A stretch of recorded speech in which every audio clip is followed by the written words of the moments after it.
Muito bem, caríssimo estudante, viu aí? A gente precisa cuidar da nossa postura corporal, não é mesmo? E a gente tem que se utilizar aí de todas essas práticas, dos exercícios físicos que a gente tem afinidade, que a gente gosta, né? E colocar no nosso dia a dia, certo?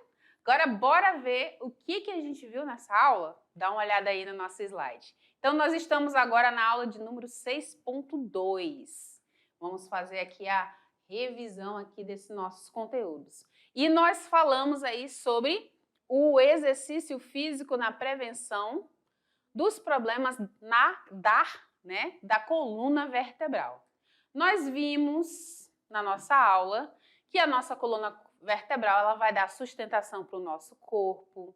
Nós vimos que nós temos aí 33 vértebras ao longo aí dessa coluna. Nós vimos que temos a coluna cervical com 7 vértebras, né? Que está na região do pescoço. Nós vimos que na região torácica nós temos agora 12 vértebras que estão na região do tronco, né? Ou do dorso. Nós temos aí na cintura, né?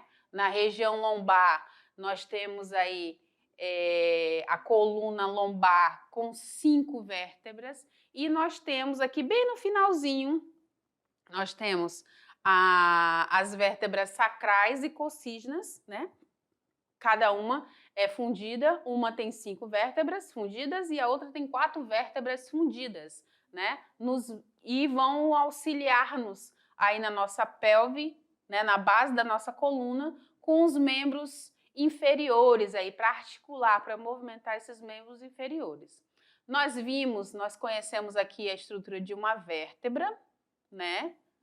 A parte óssea, né? Vimos aqui que existe um disco intervertebral que vai servir aí de amortecimento.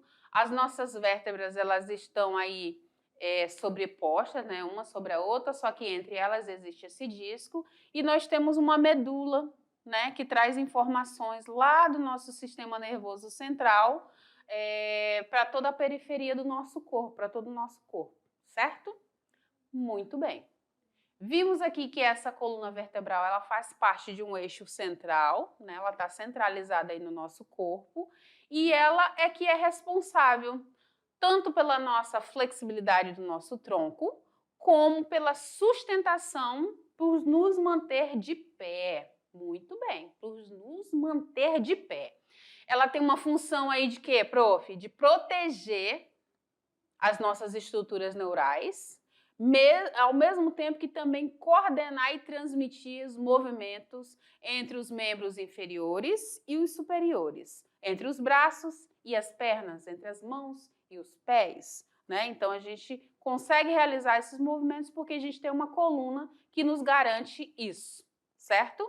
E aí nós temos aí diversos incômodos, diversas dores, né? Relacionadas aí à má postura ou a desgastes ósseos. Nós temos aí, por exemplo, lombalgia, odolombar, dor ciática, hérnia de disco, bico de papagaio, osteoporose, né? E aí, frente a tudo isso, nós temos que estar observando a nossa postura, porque ela pode estar, esses discos podem estar sendo achatados e fazendo com que esse líquido que se encontra lá no centro, ele seja aí externado, né? Migrado para outras áreas ou para fora. E não é interessante. Então, a gente tem que observar a nossa postura corporal, em especial aqui no sentar, manter a nossa postura bem alinhada, buscando também fortalecer toda essa estrutura, né, gente? Essa nossa coluna, a gente tem aqui uma visão, né, parcial aqui de uma coluna vertebral normal e uma com escoliose. E a gente percebe que não está alinhada na segunda imagem a coluna, né? Então a gente tem aí cifose, lordose, hiperlordose, que são causadas aí por esses desvios, né? Por esse exagero, né?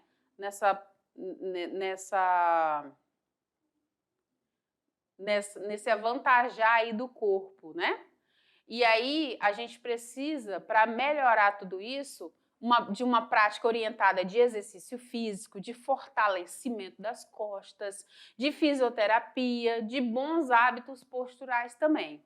Quando a gente vai fazer um programa de exercícios, a gente pode ter exercícios de flexibilidade, exercícios pliométricos, exercícios de fortalecimento, exercícios funcionais. Eu posso me utilizar de práticas a quais eu goste, como a natação, como o pilates, como a musculação, como a dança, como a hidro. Todas essas práticas, galera, vem aqui comigo, todas essas práticas vão te ajudar, né, a ter um melhor fortalecimento dessas estruturas. E claro que você vai observar a tua postura. Então, busca uma postura a qual não force a tua estrutura, tá? Essa tua sustentação aí, certo? Revisão feita, agora a gente vai rodar a vinheta para fazer a correção dos exercícios. Eu quero saber se você acertou todas as questões. Bora lá?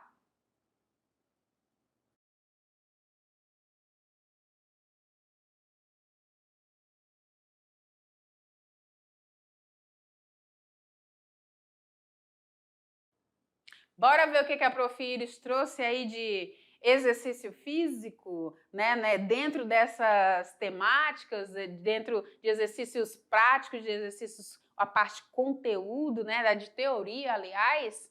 O que a Prof. Iris trouxe? Bora dar uma olhada? Então, olha comigo aqui a questão de número 1. Olha lá o que ela diz. A coluna vertebral, olha lá, a coluna vertebral, ela é formada por pequenos ossos chamados de vértebras. Ao todo, são 33 vértebras situadas umas sobre as outras, em um sentido longitudinal e distribuídas pela nuca, pelo tórax, pelo abdômen e pela pelve, certo? Nada de novo até aqui na nossa explanação, né? Muito bem. Aí o que a questão quer, prof? Com relação à função e as regiões que compõem as vértebras da coluna, o que é correto dizer aí? O que eu posso afirmar? Letra A. Os desvios posturais, cifose, lordose, escoliose da coluna vertebral acometem a região peitoral, ombros e braços. Letra B. A hérnia de disco, o bico de papagaio, a lombalgia e a dor ciática são exemplos de doenças que acometem apenas os trabalhadores. Letra C diz que as vértebras sacrais e coccígeas representam a região da coluna de maior incidência de escoliose. Na letra D, diz que a pelve constitui a base da coluna, onde os membros superiores se articulam. E na letra E, a coluna vertebral é o eixo central do corpo responsável pela flexibilidade do tronco, a sustentação da nossa posição bípede. Essa tá bem fácil, né, gente? Mas eu vou dar 5 segundos para você. 4, 3, 2, 1. Claro que é a letra E, né, gente? Por quê, prof? A gente viu na aula que a nossa coluna, ela vai dar sustentação, ela está centralizada no meio do nosso corpo, a gente consegue se dobrar para a esquerda, dobrar para a direita, para frente, para trás, porque a gente consegue fazer essa flexibilidade com o nosso tronco. Então, essa é a resposta afirmativa correta, certo? Tranquilo, né? Muito bem. Bora para a questão de número 2? O que diz a questão de número 2? A questão de número 2 diz o seguinte: na atualidade, o cotidiano das crianças e dos adolescentes acaba por remeter os mesmos hábitos posturais, muitas vezes incorretos. Em face disso, problemas posturais relacionados a coluna vertebral podem surgir desde muito cedo e se agravar no decorrer dos tempos, acompanhando os indivíduos ao longo da sua vida. E aí? É bem verdade, né, que muitos desses hábitos posturais, eles vão persistindo aí por muito tempo, né? E eles acontecem desde muito cedo e eles vão acompanhando os indivíduos ao longo da sua vida. Beleza. E aí, o que a questão quer, prof? Olha lá. A questão quer que você fale aqui sobre os desvios posturais. O que está incorreto aí? Incorreto, tá? Olha lá. Letra A. A cifose é uma curvatura da coluna para fora, ocasionada pelo aumento exagerado da curvatura torácica da coluna vertebral. Letra B. A lordose é caracterizada pela curvatura da coluna para dentro, ou seja, é ocasionada pelo aumento anormal da curva inferior das costas. Letra C. Na lordose, a coluna apresenta desvio lateral que pode ser percebido pela variação na altura dos ombros. A letra D. A escoliose pode ter o aspecto de uma curva em C ou em S, envolvendo a coluna torácica, a coluna lombar ou até mesmo ambas. E a letra E, a má postura, a gravidez, a obesidade e o condicionamento físico são causas muito comuns para a lordose. E aí? Qual foi a alternativa que você marcou, caríssimo estudante? A, B, C, D ou E? A resposta que eu quero aqui, a incorreta, é a letra C, porque ele fala a lordose. Na lordose, a coluna apresenta desvio lateral. E a gente sabe que o desvio lateral é o quê? Escoliose, né? E pode ser percebido pela variação na altura dos ombros. Então, só por isso, certo? Muito bem. Vamos para a questão de número 3? O que diz a questão de número 3, prof. Iris? Bora ver aqui o que diz a questão de número 3. A questão de número 3 fala o seguinte, é uma questão do Enem, né, de 2011, que diz o seguinte, que o homem, ele evoluiu. Independente aí de teoria, essa evolução ocorreu de várias formas. No que concerne à evolução digital, o homem percorreu um longo trajeto da pedra lascada ao mundo virtual. Olha que interessante essa imagem, né? Como dizem teoricamente, né, do surgimento do homem a partir de um primata e essa evolução humana aí, e se encontra um homem na frente de uma tela com um posicionamento parecido com o do primata lá do início, né? Interessante essa imagem. E aí, o que vem como questionamento para a nossa aula? Tal fato aí culminou em um problema físico habitual ilustrado na imagem, que propicia uma piora na qualidade de vida do usuário, uma vez que a gente está falando da piora da qualidade de vida dessas pessoas, né? E aí agora a gente vai analisar cada alternativa. Quais são as alternativas, prof? Então, letra A. A evolução ocorreu e com ela evoluíram as dores de cabeça, o estresse e a falta de atenção à família. Letra B. A vida sem o computador tornou-se quase inviável, mas se tem diminuído problemas de visão cansada. Letra C. A utilização demasiada do computador tem proporcionado o surgimento de cientistas que apresentam lesão por esforço repetitivo. Letra D. O homem criou o computador que evoluiu hoje e opera várias ações antes feitas pelas pessoas, tornando-se sedentárias ou obesas. E letra E. O uso contínuo do computador de forma inadequada tem ocasionado má postura corporal. E aí, frente ao que a gente acabou de ler aí na chamada, e frente aí a essa análise que a gente fez logo ali no início, qual é a alternativa, gente? A, B, C, D ou E? Claro que a letra E, né, gente?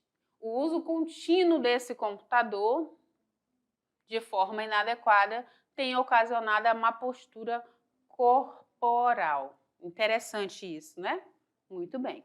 E aí eu trago mais uma questão para a gente poder analisar e observar aqui com relação à nossa coluna. E aí, que questão é essa, prof? Olha lá. Sabendo que a cabeça humana pesa pouco mais de 5 quilos no ângulo de 0, né? 0 graus, à medida que a angulação aumenta, essa força também aumenta, certo? A gente viu isso lá no início, né?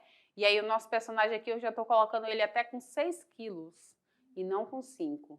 E aí vai uma evolução até chegar em 60 graus e 27 quilos. Nesse sentido, com base na imagem, eu quero que você descreva os riscos associados e os cuidados que devem ser tomados com a postura corporal em relação ao uso do celular no cotidiano. E aí? O que você poderia citar aqui como cuidados para a gente poder tomar na utilização das telas, em especial da tela do celular?